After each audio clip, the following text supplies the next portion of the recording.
অক্ষয় তৃতীয়ার দিন চলে গেছিলাম বেলঘরিয়ার রথতলাতে অবস্থিত শ্রী শ্রী জগন্নাথ মহাপ্রভুর মন্দিরে। সেই মন্দিরে যেতে হলে আপনারা কিভাবে যাবেন, কোন সময় যেতে হবে, সব ডিটেলস সেই ভিডিওতে আপনাদের সাথে শেয়ার করব। প্রথমে দমদম থেকে বেলঘরিয়াতে যেতে হবে আপনাদের। রানাঘাট, শান্তিপুর বা যে কোনো মেল লাইনের লোকাল ধরে আপনাদের বেলঘরিয়া স্টেশনে ফার্স্টে নামতে হবে। বেলঘরিয়া স্টেশনে নেমে 1 নম্বর প্ল্যাটফর্মের এই যে সাবওয়ে দেখতে পাচ্ছেন, সাবওয়ে দিয়ে নিচে সোজা নামবেন। নিচে নেমে এই যে ডান দিকে আরেকটা রাস্তা, সিঁড়ি উঠে গেছে রাস্তার দিকে, এই ডান দিকের রাস্তা সিঁড়ি ধরে উঠলে আপনারা একটা অটো স্ট্যান্ড দেখতে পাবেন। সামনের দিকের যে অটোগুলো দাঁড়িয়ে আছে সেই অটোগুলো বেলঘরিয়া রথতলায় যায়। এটা হচ্ছে রথতলার অটো স্ট্যান্ড, এখানে নামতে হবে। বেলঘরিয়া থেকে স্টেশন থেকে রথতলা যেতে মোটামুটি 7-8 মিনিট লাগবে, আর ভাড়া নেবে পার হেড 10 টাকা। রথতলা অটো স্ট্যান্ডে নেমে একটু এগোলে সামনে দেখতে পাবেন কামারহাটি মিউনিসিপ্যাল লেখা আছে। ওই যে রাস্তাটা ক্রস করতে হবে আপনাদেরকে, কামারহাটি মিউনিসিপ্যালিটির সামনে আসতে হবে রাস্তা ক্রস করে। মিউনিসিপ্যালিটির সামনে এসে একদম পাশেই দেখবেন স্বামী বিবেকানন্দের একটা স্ট্যাচু রয়েছে, ঠিক তার পাশেই রয়েছে ওই মন্দিরটা। অক্ষয় তৃতীয়ার দিন মন্দিরে চন্দনযাত্রা আর রথের যে কাঠ হয় সেই পুজোর বিশেষ অনুষ্ঠান ছিল বলে মন্দিরটার পুরো বাঁশ দিয়ে, প্যান্ডেল দিয়ে খুব সুন্দর করে সাজানো হয়েছিল। কামারহাটি মিউনিসিপ্যালিটির একদম পাশেই এই মন্দিরটা রয়েছে, রাস্তার উপরে।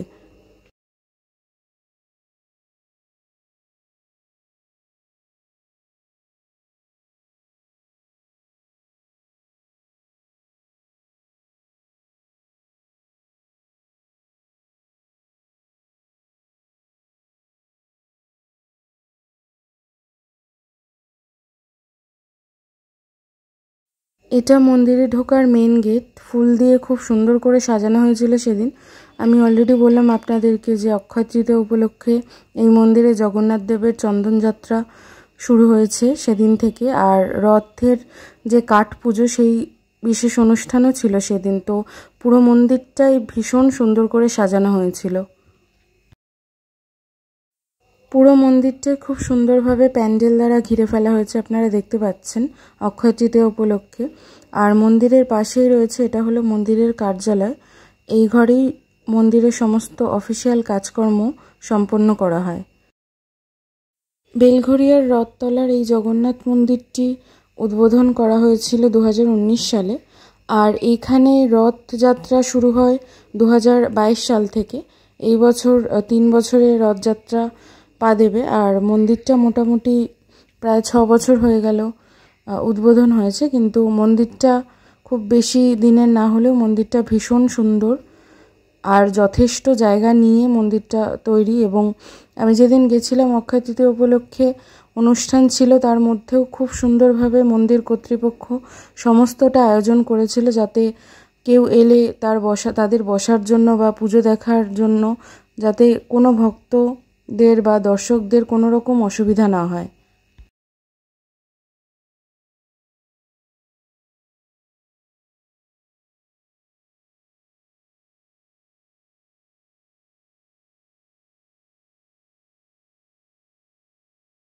এগুলো হলো রথের চাকা, খুব সুন্দর করে সাজিয়ে রাখা হয়েছিল। আমি বলেছিলাম যে সেদিন মন্দিরে রথের যে কাঠ হয় সেই কাঠের পুজো ছিল, চন্দনযাত্রা তো ছিল, তার সাথে কাঠ পুজোও ছিল। আর মন্দিরে ঢোকার সময়ই আপনাদের চোখে পড়বে বাঁদিকে একটা শিব মন্দির রয়েছে, এবং শিব মন্দিরের থেকে কিছুটা দূরে এক পাশে রয়েছে একটা বহু প্রাচীন বৃক্ষ। এটা ঠিক কী গাছ সেটা আমি বলতে পারবো না, কারণ আপনারা দেখতে পাচ্ছেন মাথার দিকটা কাটা, খুব সম্ভবত অশ্বত্থ গাছ হলেও হতে পারে, কিন্তু বহু প্রাচীন বৃক্ষ।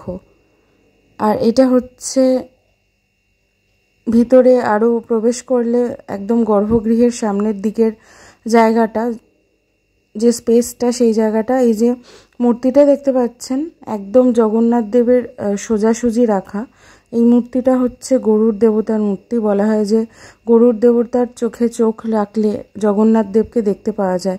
একদম সোজাসুজি মুখোমুখি দুজনের মূর্তি রাখা হয়েছে। গর্ভগৃহে অধিষ্ঠান করছেন জগন্নাথ দেব, বলরাম দেব এবং দেবী সুভদ্রা। মন্দিরে ঢুকতেই বা পাশে যে ছোট শিব মন্দিরটির কথা বলেছিলাম একটু আগে আপনাদের, এটাই হলো সেই শিব মন্দির। এখানে কোষ্ঠী পাথরের শিবলিঙ্গ রয়েছে, শিবলিঙ্গের সাথে রয়েছে বাসুকী নাগ, শিবলিঙ্গের মাথায় রয়েছে একটা ধরা বা কলসি, যেখান থেকে শিবলিঙ্গের মাথায় জল পড়ে, এবং শিবলিঙ্গের পাশে বিরাজ করছেন নন্দী মহারাজ।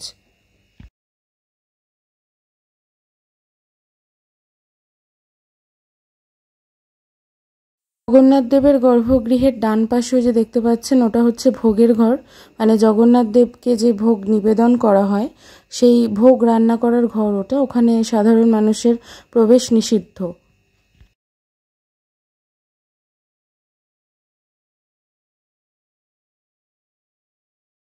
এই যে ইনি হলেন গরুড় দেবতা, যার কথা বলছিলাম আমি আপনাদের। গরুড় দেবতার চোখে চোখ রাখলে জগন্নাথ দেবের দর্শন হয়ে যায়, এমনটাই কথিত আছে। আর গর্ভগৃহে রয়েছেন জগন্নাথ দেব, বলরাম, দেবী সুভদ্রার পাশাপাশি রয়েছে গৌরনিতাই, গোবিন্দের মূর্তি, এবং জগন্নাথ দেবের সামনে রয়েছে আরও একটা ছোট জগন্নাথ দেবের বিগ্রহ। এই মন্দিরের ব্যাপারে কিছু বেসিক ইনফরমেশন আমি আপনাদেরকে আগে দিয়ে দিই। এই মন্দির সাধারণ দিনে খোলা থাকে, কোনো বিশেষ অকেশন অনুষ্ঠান বাদে সাধারণ দিনে খোলা থাকে সকাল 6টা থেকে দুপুর 1টা পর্যন্ত এবং বিকেল 4টে থেকে রাত 9টা পর্যন্ত। আর দুপুর 12টার সময় জগন্নাথ দেবকে ভোগ নিবেদন করা হয়, তারপরে প্রায় 12:30 নাগাদ ভোগ আরতি দেওয়া হয়। এখানে ফার্স্টে মহাদেবকে ভোগ নিবেদন করা হয়, দেন জগন্নাথ দেব, বলরাম দেব এবং দেবী সুভদ্রাকে নিবেদন করা হয়। আর প্রায় দুপুর 1টা নাগাদ ভক্তদেরকে ভোগ প্রসাদ বিতরণ করা হয়। দুরকম ভোগ প্রসাদ দেওয়া হয়। এক সাধারণ মানে বিনামূল্যে যেটা হয় ভোগ প্রসাদ, খিচুড়ি বা তরকারি, সেটা দেওয়া হয়। এবং আপনারা যদি ভোগ প্রসাদ নিতে চান জগন্নাথ দেবের ভোগ প্রসাদ, তাহলে এখানে ভোগ প্রসাদের মূল্য 130 টাকা। 130 টাকা দিয়ে আগে থেকে কুপন কেটে আপনাদেরকে সেই ভোগ প্রসাদটা কিনতে হবে, জগন্নাথ দেবের ভোগ প্রসাদ, এবং সেটা আপনারা চাইলে বাড়িতেও নিয়ে যেতে পারেন। মন্দিরের একজন সেবায়েত সেদিন প্রত্যেক ভক্তদের মধ্যে জগন্নাথ দেবের আশীর্বাদ স্বরূপ যে তুলসী পাতা হয় সেই তুলসী পাতা সবার মধ্যে উনি বিতরণ করে দিচ্ছিলেন। এই যে দেখতে পাচ্ছেন বড় বড় ডেচকির মধ্যে খিচুড়ি তরকারি রাখা আছে, এগুলো সবটাই ভক্তদের মধ্যে বিতরণ করা হয়েছিল। এই মন্দিরে জগন্নাথ দেবের গর্ভগৃহের পাশে একটা জায়গায় গোশালা বা গোয়ালঘর রয়েছে। সাধারণত শহরের বুকে দাঁড়িয়ে আজকালকার দিনে গোশালা বা গোয়ালঘর দেখতে পাওয়া যায় না, খুবই বিরল বা চোখে পড়েই না বললেই চলে। তো এই মন্দিরে রয়েছে, তো এই ব্যাপারটা আমার খুব ভালো লাগলো। এখানে প্রত্যেকটা গরু বা বাছুরদের খুব যত্ন নেওয়া হয়, সেটা দেখেই বোঝা যাচ্ছিল।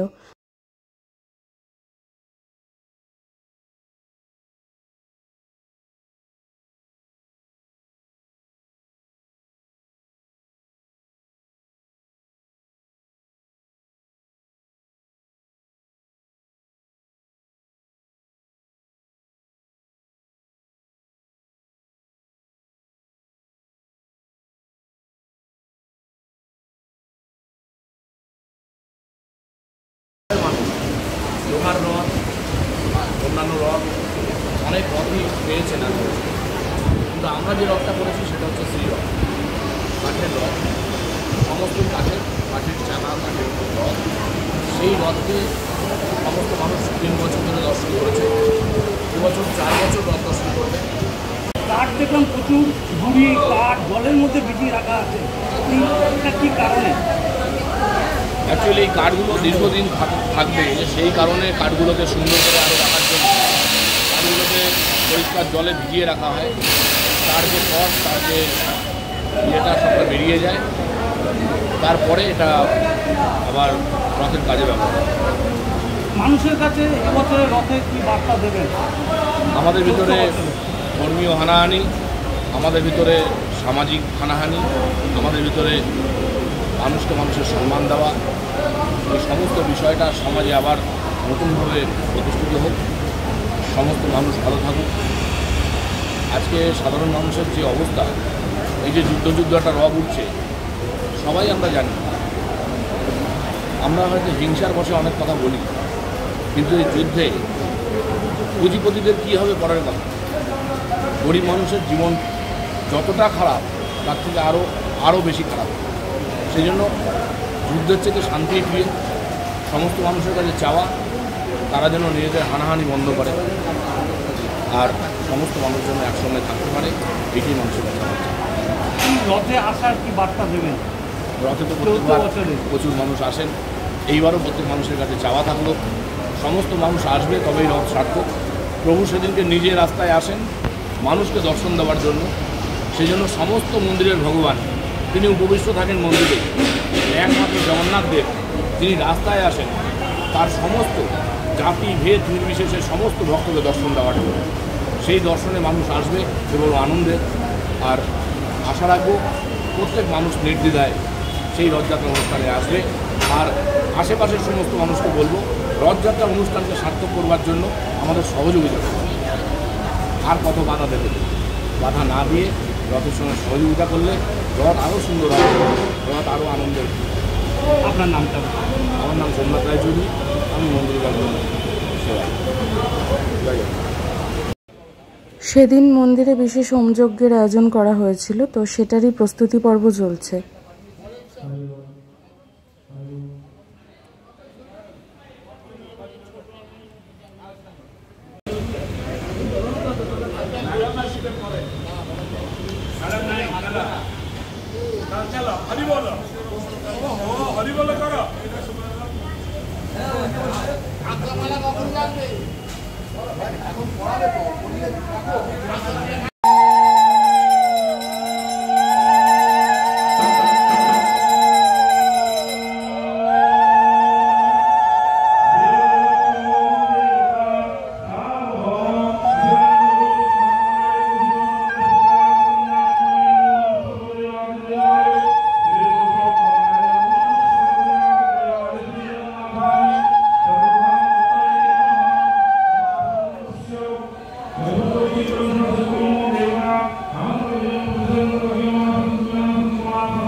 জগন্নাথ দেবের চন্দনযাত্রা শুরু হয়েছে।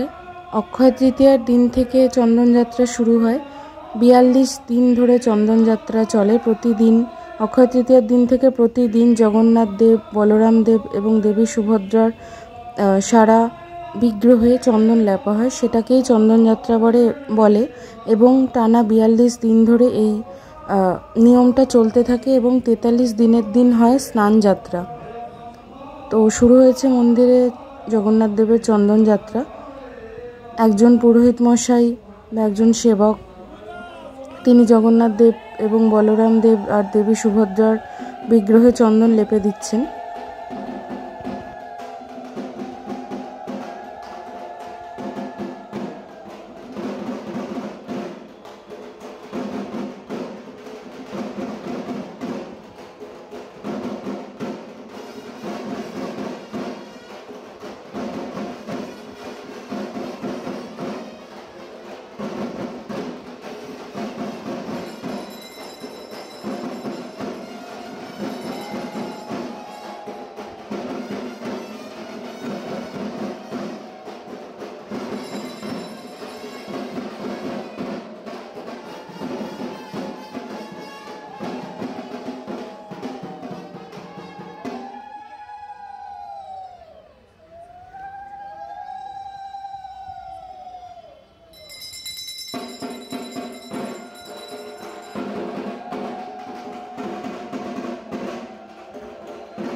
এবারে হোমযজ্ঞ শুরু হয়েছে মন্দিরে, আপনারা দেখতে পাচ্ছেন।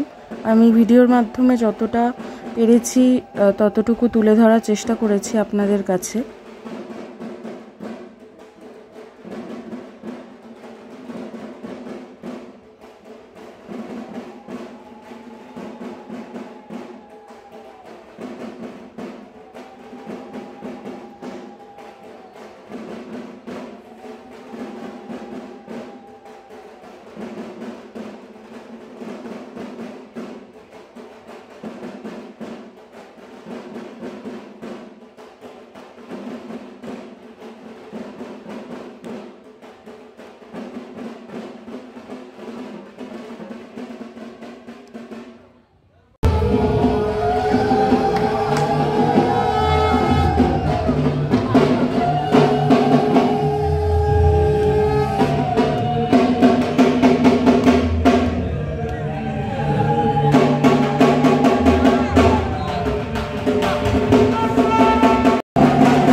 গর্ভগৃহের ভিতরে প্রত্যেক দেবদেবীকে এখন ভোগ নিবেদন করা হবে, তাই গর্ভগৃহের দরজা এখন বন্ধ করে দেওয়া হবে।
অক্ষয় তৃতীয়া উপলক্ষে মন্দিরে খুব সুন্দর সাংস্কৃতিক অনুষ্ঠানেরও আয়োজন করা হয়েছিল সেই দিন।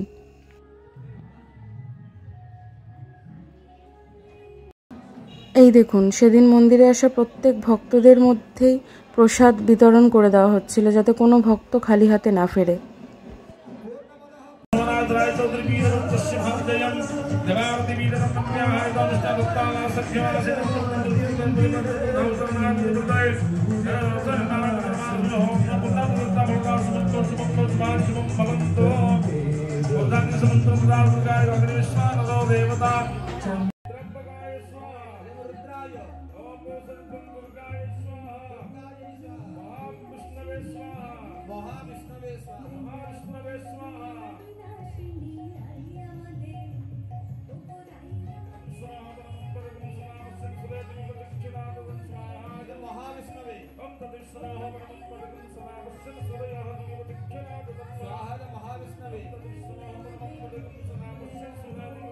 আমার আজকের ভিডিওটা কেমন লাগলো সেটা অবশ্যই আমাকে কমেন্ট করে জানাবেন। ভালো লাগলে নিজের বন্ধু এবং পরিচিতদের মধ্যে শেয়ার করতে ভুলবেন না, আর ভিডিওতে একটা লাইক করে দেবেন। আর এরকম আরও নতুন নতুন ভিডিও দেখতে হলে এবং আমার চ্যানেলে নতুন হলে অবশ্যই আমার চ্যানেলটিকে সাবস্ক্রাইব করে আমার পাশে থাকবেন, আমাকে সাপোর্ট করবেন। আর পাশে থাকা বেল আইকনটি প্রেস করে দেবেন, যাতে চ্যানেলে আসা সমস্ত নতুন নোটিফিকেশন আপনারা সঙ্গে সঙ্গে পেতে পারেন। দেখা হচ্ছে নেক্সট ভিডিওতে আপনাদের সবার সাথে। ততক্ষণের জন্য সবাইকে টাটা। সবাই ভালো থাকবেন, সুস্থ থাকবেন। সবাইকে ধন্যবাদ।